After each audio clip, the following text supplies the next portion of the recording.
President Trump will deliver his third annual State of the Union address tonight in Washington, D.C.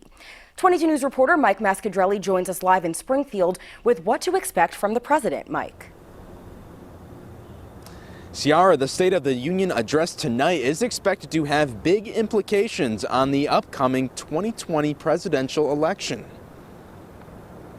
President Trump will stand before the nation to give his final State of the Union address of his four-year term. It comes less than a day before the U.S. Senate is scheduled to vote on 2 articles of impeachment against him. President Trump is expected to cover a range of issues in his State of the Union address Tuesday night.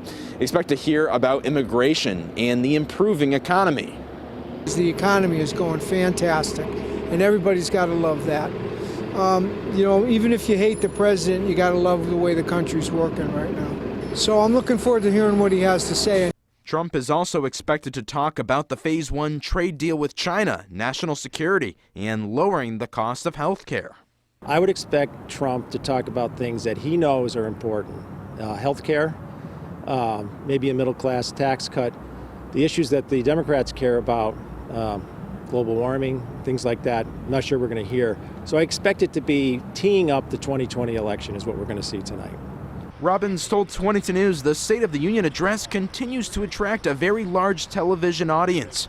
According to a recent Gallup poll, President Trump's approval rating hit the highest level of his presidency at 49%. Michigan Governor Gretchen Whitmer will deliver the Democratic response to Trump's speech.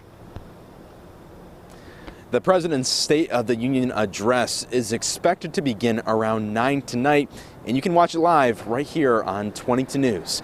Live in Springfield, Mike MASCIADRELLI, 22 News.